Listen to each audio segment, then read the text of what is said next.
आप जानते हैं यीशु मसीह का मारा जाना, गाड़ा जाना, जी उठना, आप उसे कभी नहीं समझ सकते और वो व्यर्थ होता अगर होली स्पिरिट ना आता। होली स्पिरिट, पवित्र आत्मा जो है वो हम में सच्चाई को जाहिर करता, क्योंकि बाइबल कहती है वो सच्चाई का, सत्य का आत्मा है। वो आपको आपकी लाइफ में दिया गया आपकी हेल्प करने के लिए। जब आप कमजोर हैं, आपकी हेल्प करने के लिए। आपसे प्रार्थना नहीं हो रही, आपकी हेल्प करने के लिए। आपने सिर्फ अपना शरीर एक बलिदान के रूप में होली स्पिरिट के हाथों में देना है।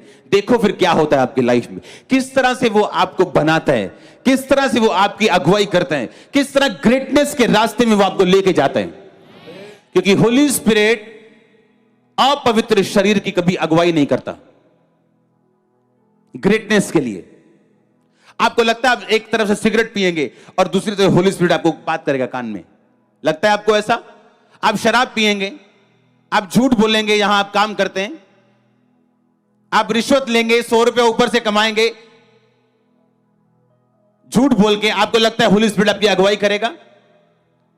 शैतान चाहता आप थोड़ा सा मीठा खाओ और थोड़ा थोड़ा खाते रहो और बड़ा मीठा आपको कभी ना मिले। आप बड़ी ब्लेसिंग जो परमानेंट है कभी ना पहुंचो। और वही आत्मा आपके बच्चों में जाता है। आप अलग तरह से करप्ट हो, वो अलग तरह से करप्ट निकलते हैं। आप अलग तरह से पाप में, वो अलग तरह से पाप में निकलते हैं। आप अपने बच्चों को 1 घंटा प्रार्थना दो, वो 2 घंटा करने वाले निकलेंगे। आप उनको 1 पैग दोगे कि भाई मैं 1 पैग पीता हूं, आपका बच्चा 10 पिएगा, क्योंकि वो आपके बच्चे हमेशा आपकी लेगेसी को आगे लेके जाते हैं। हालेलुया। आपने देखना है आपने क्या चुनना है। पंजाबी में बोलते खूद ही मिट्टी को नहीं लगती है, खून वापिस चल जाती है। इमेजिन करो यूहन्ना अभी 16 साल का है और अपने जवान दोस्तों को शहर में घूमते हुए फिरते हुए जाके देखता है। और जब वो घूमना चाहता है, होली स्पिरिट कहता है नहीं यूहन्ना, जंगल में रहने। लिखा वो जंगल में टिड्डियां, टिड्डियां मतलब एक फली का नाम है टिड्डी। फलियां खाता था वो और शहद खाता था वो, चमड़ा पहन के रखता था वो। और प्रभु ने उसे शहर में नहीं जाने दिया इतने साल। और जब सैमसंग पैदा होना था, परमेश्वर ने उसकी मां को बोला था तू अंगूर भी नहीं खाएगी, अंगूर का बीज भी नहीं खाएगी, मदिरा नहीं पिएगी, दाखरस नहीं पिएगी, और जब तेरा बेटा पैदा होगा तो उसके सिर पे छुरा नहीं चलाएगी। ये उसका प्राइस होगा मेरे लिए। क्या प्राइस दिया आपने परमेश्वर को? क्या मूल्य दिया आपने परमेश्वर को? आपसे एक छोटी सी दर्द बर्दाश्त नहीं होती। 10 बातें करते हो आप परमेश्वर को दर्द आने पर। कैसे साबित करोगे परमेश्वर को कि आप हाई लेवल पे, ऊंचे लेवल पे और बड़ी गवाही लेने के लिए तैयार हो? जब होली स्पिरिट आपके अंदर है और आप पवित्रताई में हैं, आपने डेडिकेट कर दिया अपने आप को, तो वो आपकी अगुवाई इस रीति से करेगा जिस रीति से आपका दिमाग कभी भी समझ नहीं सकता।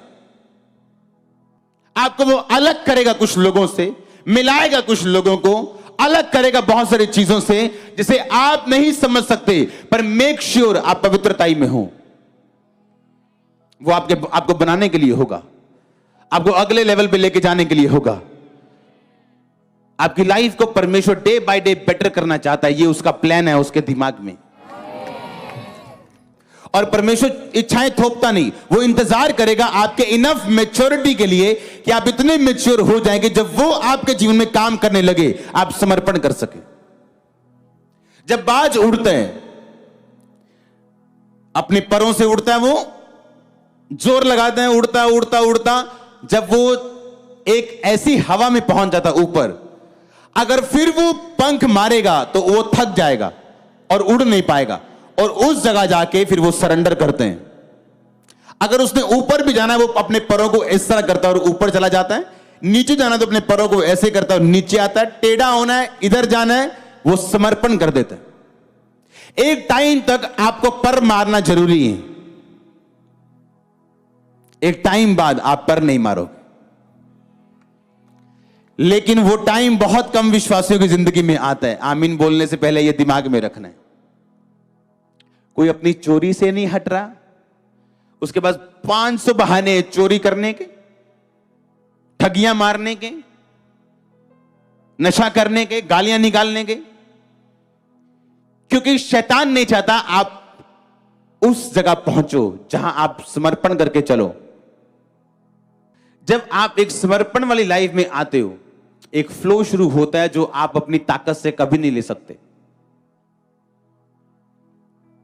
आपको बात समझनी, ध्यान से। जब आप परमेश्वर की ठहराई जगह पे होते हो, आपको कभी जोर नहीं लगता। दाऊद जब परमेश्वर के ठहराए प्लेस पे था, तो पहले वो नंगा पैर फिरता था, पहाड़ियों पे चलता था, दुख सहता था, क्योंकि भेड़ बकरियों का काम चलाना आसान नहीं था। जब परमेश्वर की प्लानिंग में घुसा, वो राजा बना कि नहीं बना? सब कुछ फ्लो पे था। एक पाप ने उसको उसी पहाड़ी पे पहुंचा दिया जहां वो फिर से नंगे पैर चला, धूल सिर पे डालता चला। वही आत्मा उसकी जिंदगी में एंटर कर गया। मैंने ऐसे लोग देखे हैं जो मसीह में आने से पहले जुगाड़ू थे। जुगाड़ू किस्म के लोग होते हैं ना, कि एक बाइक भी चाहिए तो जुगाड़ लगाना है उसका, कि किससे मांगू, ये किससे लूं।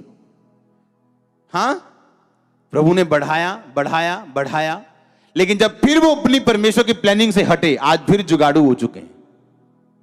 ये काम के लिए जोर लगा रहे हैं, वो ये काम के लिए ये जोर, लेवल बढ़ गया, पर जगाड़ू आत्मा नहीं गई, क्योंकि यही शैतान चाहता है आप उसी आत्मा में फंसे रहें।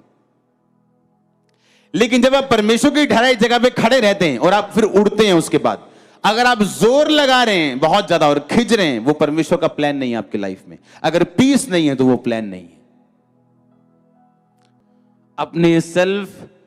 अपने सेल्फ केस में इतना मत घुस जाओ कि आपको परमेश्वर ना याद रहे, क्योंकि जो परमेश्वर के पास आपके लिए प्लान है वो बेस्ट है। जो आप सोच रहे हो, जो आपका दिमाग सेंस दिखा रही है आपको, वो रॉन्ग हो सकता है। अगर मैं अपनी लाइफ के शुरुआती दिनों में 2004 में, 2005 में, 6 में कंप्लीटली प्रभु से हीलिंग ले लेता, मैं दिमागी तौर पे परेशान ना रहता, अगर कंप्लीट हीलिंग हो जाती, तो मेरी मैरिज 2006-7 में हो जानी थी।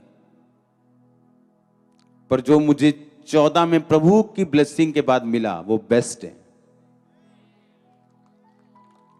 और तब मैं ये सोचता था कि क्यों मैं हील नहीं हो रहा हूं, प्रभु क्यों नहीं मेरी सोचता, देखो तो सामने ये प्लान है, ये प्लान है प्रभु का। नो, उसे मालूम है क्या प्लान है। जो परमेश्वर आपको देना चाहता है वो ब्लेस है, वो परफेक्ट है आपके लिए। पर आपको करेज रखनी, आपको ट्रबल नहीं देना परमेश्वर को। वो कुछ चलाए या बंद करे, अपने आप को प्रभु के हाथों में सौंप दो। अपना काम करना, अपने एफर्ट करना, अपनी मेहनत करना कम मत करो। यानी आप आलसी और बोलो प्रभु की मर्जी है। Hallelujah. God bless you all. आमीन। लंबा आशीष लंबी।